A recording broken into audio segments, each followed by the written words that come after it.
Sanibonani ninjani, welcome back to my YouTube channel. My board members, please make sure you subscribe, press like, comment. Sekhona ke okushake ngalo gogo lo sakhumbula ugogo wayeshawa wabonakala ku video nje wa trend eshawa umzukulu wakhe uLuvuyo kwase kuthiwa ke umfana kaboshwa kwabonakala ngathi umndeni uthi hayi umfana angaboshwa ugogo kwagcina sesesibhedlela.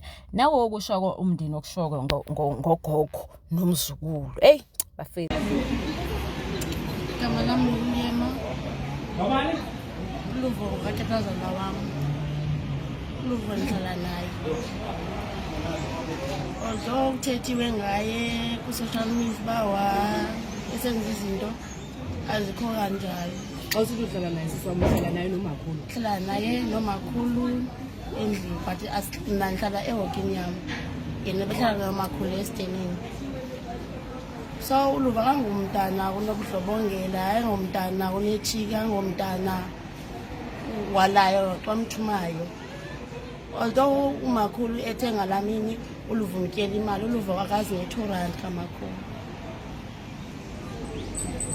So nan surprise nami izinto ezathiwa ngumakhulu ngalamini and surprise serious andifuna ukuphosisa and uLuva ebebe kokuqala esidilwa nomakhulu la video lebonileyo. And the problem yala video just pieces of zenyama. Why is ophethe pieces of zenyama? And the dana explain ba ngindenzela ba noma sanda ufikile afike athe yena la piece so makhulu amkutulaza pha umntana. So umntana washiwa ngumsilo wambethe which is wrong. And simcomplainela uLuva wrong ngokubetha umakhulu. And umakhulu akasixolela ngathi ubethiwe. Sizobona evidweni nathi. Ngizakuqinisekisa njalo as a family sizikukho isangqo kwi social media uba uzobethwa abahlali akayikho na make sure uba ukhuselekile. ukhona ingalo zoba uLuva usebenzisa mhlawumbe wena uyakwazi ukungqina kodwa ayamazi ke lapho ayamazi and uLuva uqale uhlala nomakhulu 2018 mina ndifike apha ngo2018 nge7 kaJune. Uqale uhlala noLuva no2018 efunde Hector kuqala fike esenza grade 8 mina ndifike esenza grade 8 mina eHector. So wafunda grade 8 grade 9 grade 10 then wamka xa efunda uzo repeat grade 10 wafundela lalini. So uLuva wabuya last year for grade 11 imalela nalapha ku10 ezobuya eyazi bapha eKapa isikolo siyasokolisa. So yawahlala uLuva inyanga pha engafumani isikolo wasukuma umyenami wahamba womfunela isikolo walastina kwathi walastina kugcwele. So waya eMasibambane apho ke ngoeMasibambane udibene no boyfriend wakhe bahamba baya principal wasifumana isikolo phakasinike engxaki uLuva. Even last year bamthamhla mthu esikolweni makeze umzali azothetha ngendaba kaloku even ngoku uLuva ndimqalisa bangaye esikolweni into mhlambe kufunwe imali ndifumanisa uba nam andinayo imali nosister wakhe akanayo imali. Umakhulu besitsho ngumlomo wakhe 2000 ndikunika imali yami isikolo indini into ahlala ibiza ngayo abantu lalile esikolo uhlala ibiza ngayo abantu and laa nto yathi umakhulu uzondibulalela endlini nami into ehlala emthuka ngayo leya ihlala emthuka ngayo and surprise nandile umakhulu ngayombona esibhedlela wathi nakabambisa ngaLuva yena kayazi uLuva ubanjelweni and uLuva zangambethe nakakhulu wambetha nje ngempazamo yakhe wamlisa yena ngerice. So benisurprise umakhulu into bezithetha ngalamini mina apha serious benisurprise. It's not that ngikhambi ndithethelele uLuva andithethelele uLuva ndimaqala umakhulu ndifuna be right noLuva ndifuna be right.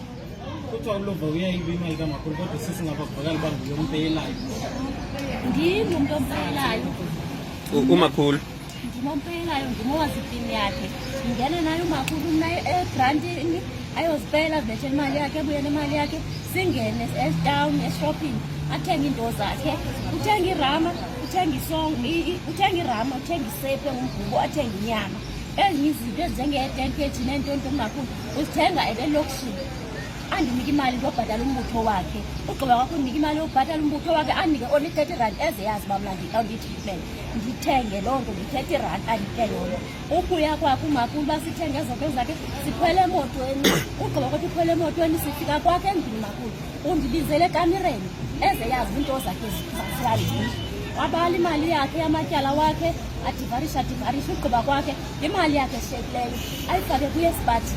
Akho mntu uzawuphinda adibane naye umakhulu ezinto edibene nemali yakhe. Ugqiba kwakhe ukwenza loo nto yakhe yento edibene nemali yakhe umakhulu utyixa ikamre yakhe. Isipho sakhe sihlala kuye entanyeni, akasiniki nabani. Ndiyiboni amnika isipho, akakekho omnye umntu omnikayo.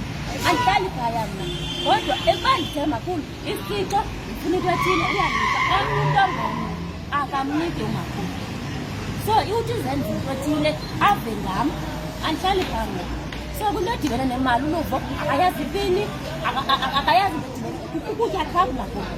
Utya ukutya even nemali yomkhero abo bamaphiyasi imali yomkhero kwathi akayazi. Ugqiba umakhulu ahambe ayohlala elangeni. Even nokuya lala umakhulu ebusuku sithi ikamera yakhe isipho sikuye. Akho nto ayaziyo, ayimchaphazeli. Izityholo andibekwa zona ndidane kakhulu, ndiye ndagula mna ngekho.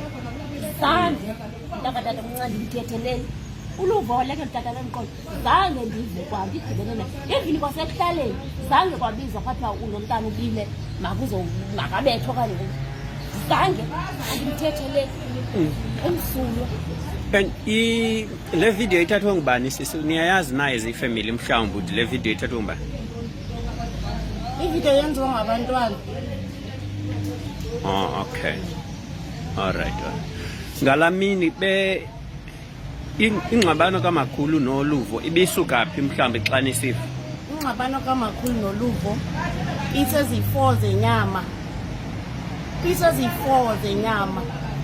Qha nanti ingxabano kamakhulu noluvo kenezomkhala ephekiphi iseziyi-4 uluvo. So uluvo yena athi wenzela lo umasandi nanku umasandi athi wenzela umasandi uba ufikile endlini afike atye. Uluvo una-19 uluvo. Okay. Because kukhona 17 ya abanye bathi una-19. Una-19 uluvo. All right. 205. 205 ya una-19. Okay.